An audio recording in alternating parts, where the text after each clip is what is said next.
Hey everyone, so now that we have learned all the different names of the angle pairs in the last section, now we're going to learn about what happens when the lines that create those angles are parallel.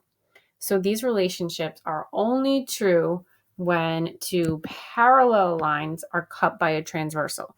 If you just had two random lines like this with the transversal and you had your angles, these relationships are not true for something like that. These relationships, again, are only true when the lines are parallel. So the first one is called the corresponding angles postulate. And it basically says if two parallel lines are cut by a transversal, then each pair of corresponding angles is congruent. So when you have parallel lines, corresponding angles are equal. So for example, if I said the measure of angle 2 was, say, 80 degrees, then the measure of angle 6, which is corresponding to 2, would also be 80 degrees.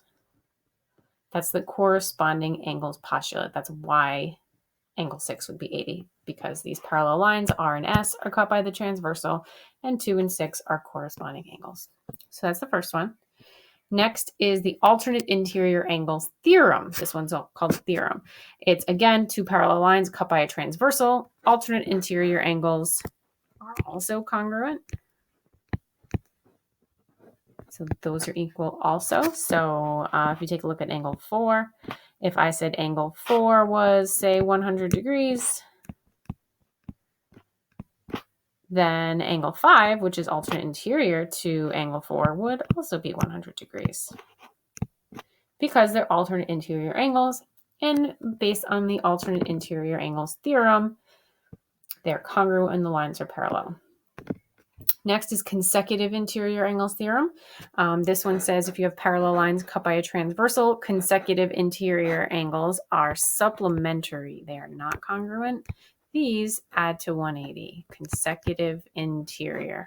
So remember, consecutive interior angles are on the same side of the transversal, both on the inside. So like 3 and 5 would be consecutive interior. So if angle 3 was 80, angle 5 would be 100 because they add to 180.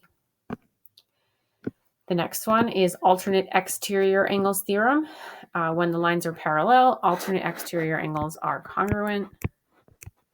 So that means of the 4 types of angles we learned last time, all of them are congruent except for consecutive interior angles. Those are supplementary. So if you look at the picture, if I said angle 1 was 100 degrees, angle 8, which is alternate exterior to angle 1, would also be 100 degrees because of the alternate exterior angles theorem. So those are the biggest theorems that we're going to use today. This next one comes up every now and then. It's the perpendicular transversal theorem. Remember that perpendicular means creates 90-degree angles. In a plane, so here's the theorem. In a plane, if a line is perpendicular to one of 2 parallel lines, then it is perpendicular to the other. And so I'll show you what this means on the picture. It'll make a little bit more sense. So let's say I had line L and line M, and let's say L was parallel to M. That's how you would write that. And let's say I had this line P here. If line P was perpendicular to L, and since L and M are parallel, which, by the way, I just realized I don't think I showed you in that last lesson, this is how you mark parallel lines. I think maybe I skipped over that. I don't know. To mark parallel lines in a picture, you have the same number of arrows. So I could have 1 set of arrows. I could have 2 sets of arrows. You'll see we're going to be doing something called angle puzzles where you may have a few sets of parallel lines. So you might have 1 set that has 1 arrow, 1 set that has 2. But a matching number of arrows means they're parallel. Anyway, so L and M are parallel. If P is perpendicular to L, it is also perpendicular to M. And if you think about why, perpendicular means there's a right angle, right? It's 90 degrees. Those are corresponding angles. So if that one's 90, so is this one. So it just means that P is also perpendicular to M. So that's perpendicular transversal theorem. Next, we're just going to do a couple examples. Let's start very simple. When you have parallel lines cut by a transversal, given one angle, say this one's 72, we can find all of the angles using the theorem. So I am going to justify all of these because on one of the angle puzzles that you're doing today, I want you to justify. So this is how you would justify each step. So say I wanted to find angle 3. 3 would also be 72 because it's vertical to angle 2. So this is what I mean by justify. 72 degrees, and then you would just say vertical. Whoops, I spelled that wrong. You would just say vertical, and then say to which one? To angle 2. These are not necessarily in order. Like based on what we have right now, we couldn't find 8 using a theorem. So I'll go to 6 next. Notice 2 and 6 are corresponding. So 6 would be 72. And I could say corresponding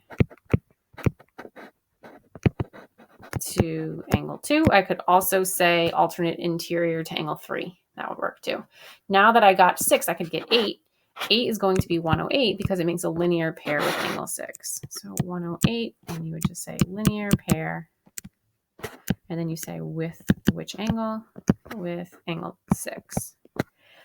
Then I could say, we could do 4 next. 4, there's a couple different things. 4 is a linear pair with 2 or 3. 4 is corresponding to 8. I'm going to use a different one, though. I'm going to use the relationship between 4 and 6, which is consecutive interior. So a lot of times you have many options for your justification. I'm going to abbreviate here. Consecutive interior to angle 6.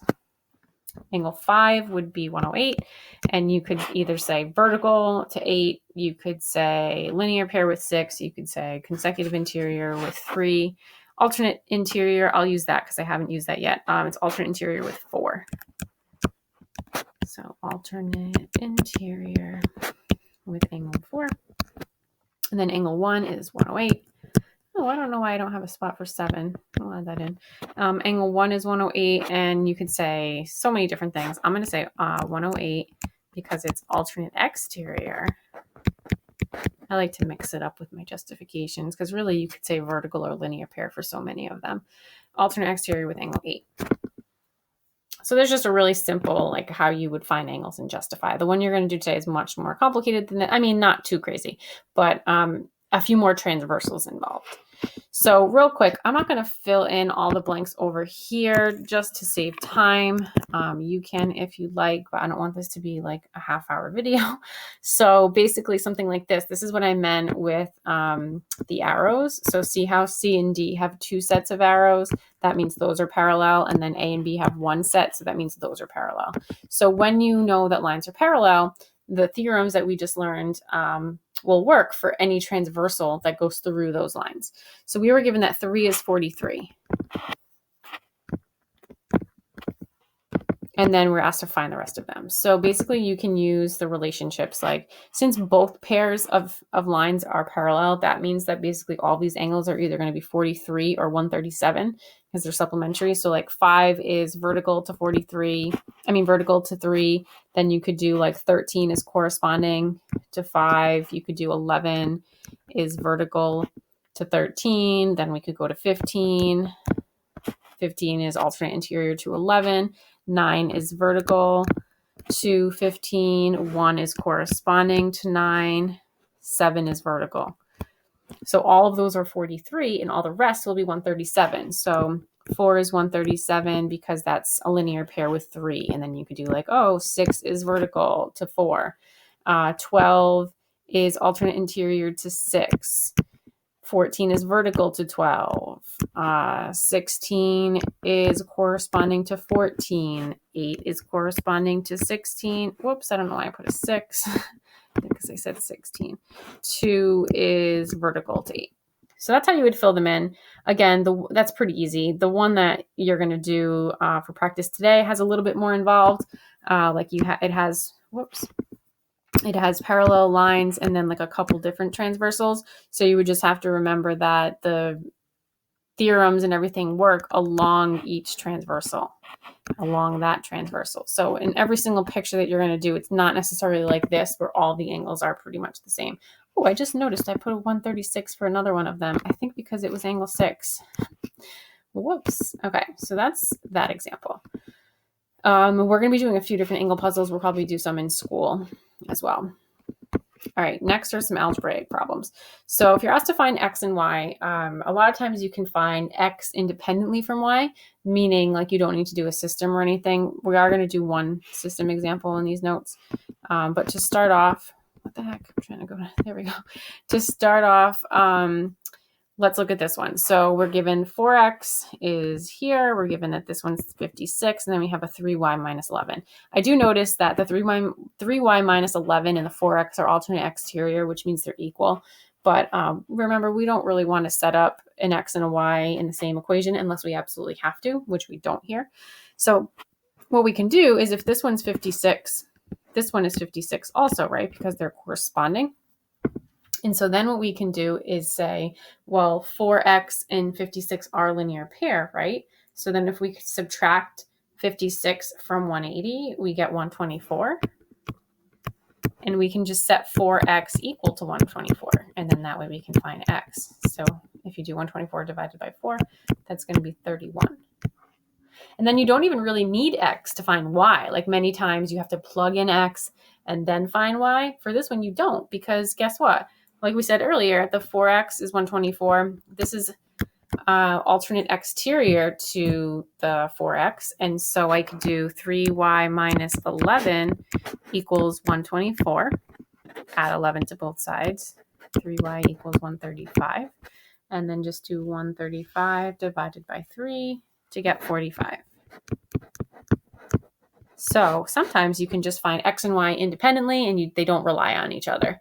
And there would be an example of that. The next one, you do kind of have to find one of them first. So let's start off by labeling the picture. Always is what I suggest to do if it's not labeled for you. So angle 5 is 2x minus 10.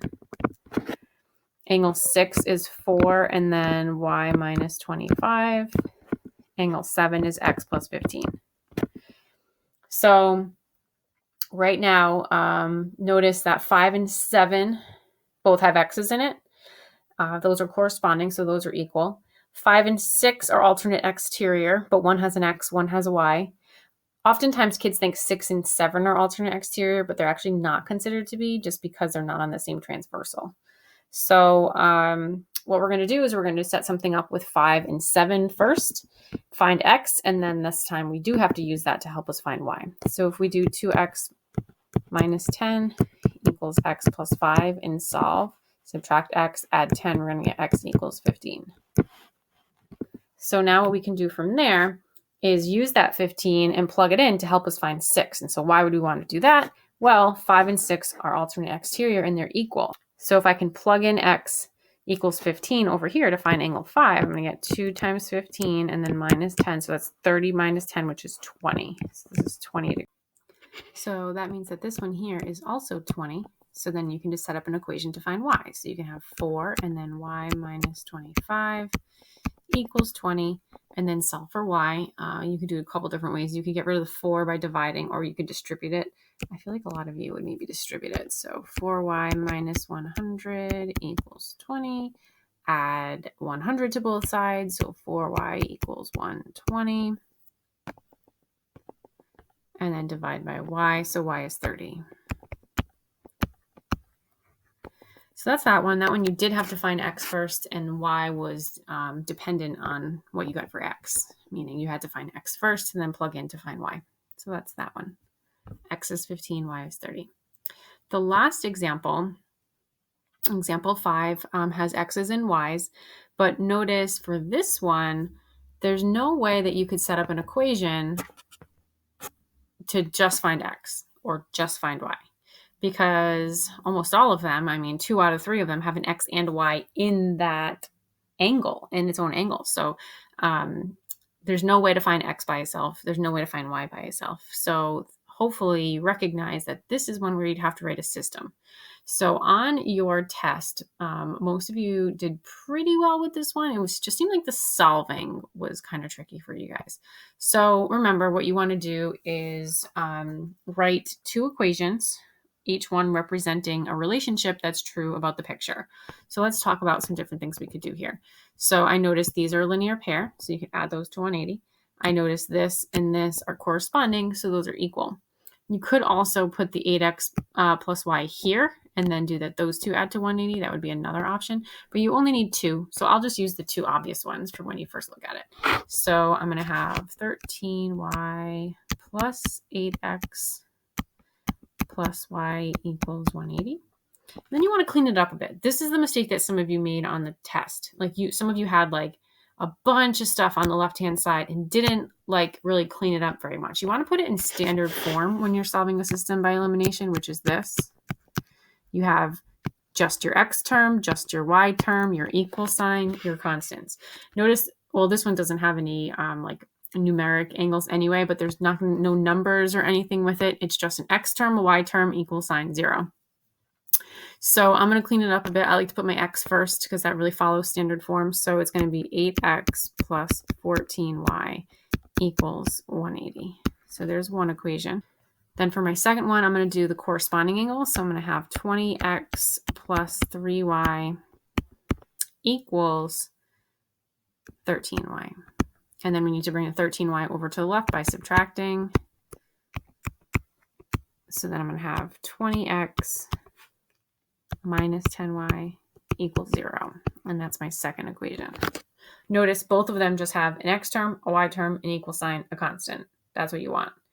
So now from here, I'm going to solve the system. So let me zoom out a little bit, give myself some more room. I'm going to rewrite them down here. I'm going to stack them over each other. So 8x plus 14y equals 180. And then 20x minus 10y equals 0. Since the y is already like opposite signs, a plus and a minus, I guess I'll use that. So you can multiply the top by 10 and the bottom by 14. There may be something that, hold on, let's see. Okay, how about 70? They both go into 70. So if you didn't think of that, you could just multiply the top by 14 and the bottom by 10. I mean, opposite. Oh boy. The top by 10 and the bottom by 14, and you'd have 140 and negative 140. While I was thinking, I realized that they both go into 70. So you can make them both 70. One 70y and one negative 70y. So 70 divided by 14 is 5. So that means that I can multiply this whole top by 5 and the whole bottom by 7. I hope that that's not super confusing. You could do the top by 10 and the bottom by 14, but I'm just trying to make my numbers a little bit smaller. Like technically, it's called the least common multiple. You want to make them like whatever the least common multiple is. Okay, so this would be 40x plus 70y, and then 5 times 180, don't forget that, is 900. And then we would have 140x minus 70y equals 0. So see, the reason why we multiplied is because you need to have one of your variables have the opposite term. So basically like the same number coefficient, but opposite signs. Because then when you solve by elimination, like I'm about to do, something will cancel. So then you add them together. So 140 plus 40 is 180x. And then those cancel, equals 900. Divide by 180. We just did that. 5 times 180 was 90, so it's going to be 5. So x is 5, and then to get y, you're going to take 5. Sorry, I'm going on like 8 pages here. I just can't fit it all. So then you're going with x equals 5. You're going to go anywhere, really. I feel like this is an easier one right here at the 20x minus 10y.